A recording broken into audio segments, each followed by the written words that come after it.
So my thoughts today are on the difference between renting and owning a home.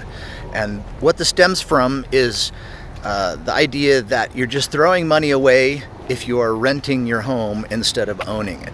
That's something I heard quite a bit when I was young. Stop renting, you're just throwing money away every month on rent, throwing money away every month on rent. And that's just kind of what I heard about. And it's interesting because if you do the analysis, that may not be true. Once I bought my house, I got a loan amortization of every payment that I was going to have to pay across 30 years. And I think my interest rate was somewhere near 7.25% or 6.75% interest percent or whatever. But over time, well, the whole amortization, it breaks apart how much you're paying towards principal and how much you're paying towards interest.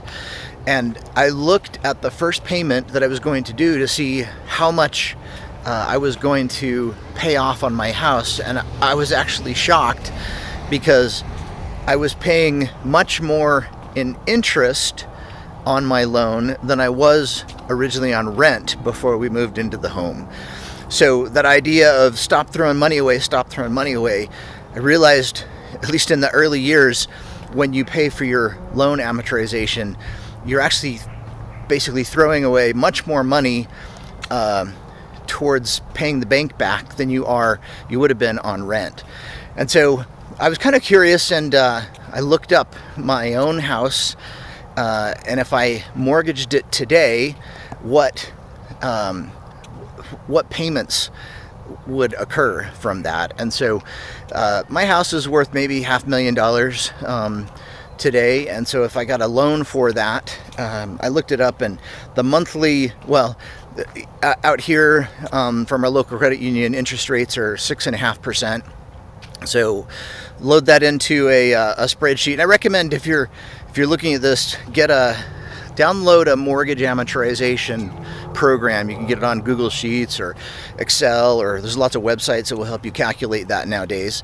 But just take a look at how much every year you end up paying in interest, how much is in payments, and it's very eye-opening. And so monthly payments would be $3,376, or every year a total of $40,500. So the monthly payments are about $3,300 a month. And then, as an experiment, I looked up how much is the average rent in my city for the same 5-bedroom house, and it kind of varies depending on how large the house is or where you are exactly, but it looked like you could rent a similar house for something like $2,500.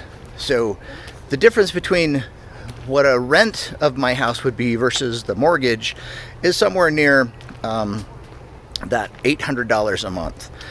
So that's really interesting. Rents right now are lower than the cost to purchase a house. And so I kind of thought about that. What if you invested that difference instead? So instead of buying a house, you just rent the house, and every month you get that $800 difference, and then you invest it into something that pays well. Either it grows well, or I really like pipeline stocks because they have high dividend yields. So something like the Pipeline ETF MLPA, if it has a 7.2% dividend yield, that means every 10 years you double your money in that investment. So I kind of put the whole thing into a spreadsheet, and I wanted to see what would happen if every year the yearly amounts went and got invested if you were just renting versus owning. And so every year you would end up paying about $9,600 in savings. And if you bought something like MLPA, what happens? So after the first year you have $9,600 in stock, and then the second year you started with that $9,600, you got interest, or not interest, but dividend payments all year from that, and you add that year after year. And after 5 years, how the calculation went is that you had paid $48,000 into your investment. Say you bought MLPA stock, and it increased because of the 7.2% dividend yield, so you ended up having $55,000. So the difference between renting versus owning after 5 years is $55,000. And I extended it to 10 years, said what happens if you keep going, and you end up paying $96,000 into your investment of MLPA or something similar, and you end up with $133,000 total because of every year you get dividends.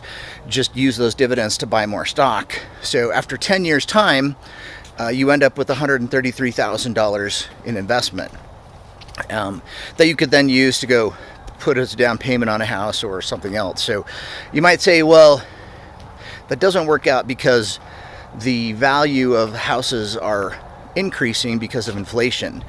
And my thought to that is that the value of your stock ETF will also be inflating.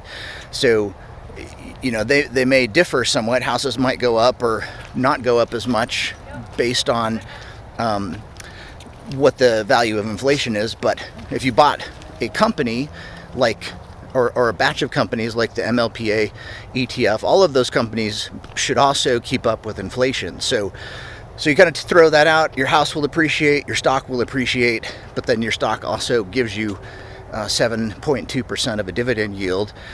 And so, you know, that old idea of, hey, you're just throwing money away, you're throwing money away by renting instead of owning. If you really kind of think about it, about how much are you paying in interest versus the difference between a loan amortization and how much you pay in rent, you might actually come out ahead by investing the difference in something that has a high return. You may end up ahead by not buying, but instead renting. I also didn't include in that difference what I pay every month in property tax, which ends up to be about $200 a month more, nor any of the upgrades to the house or the repairs. So really, in reality, instead of $800 a month of a difference, it's more like $1,000 or even more. And if you can save $1,000 a month over a year, put in $1,200 into investment, that actually ends up doing really well for you. So just some thoughts. You may not necessarily be throwing money away by renting instead of owning. You know, run your own numbers and really think about it, but it's pretty interesting to see what can happen if you invest the difference instead of buying that house. So food for thought. Like, subscribe, we'll see you.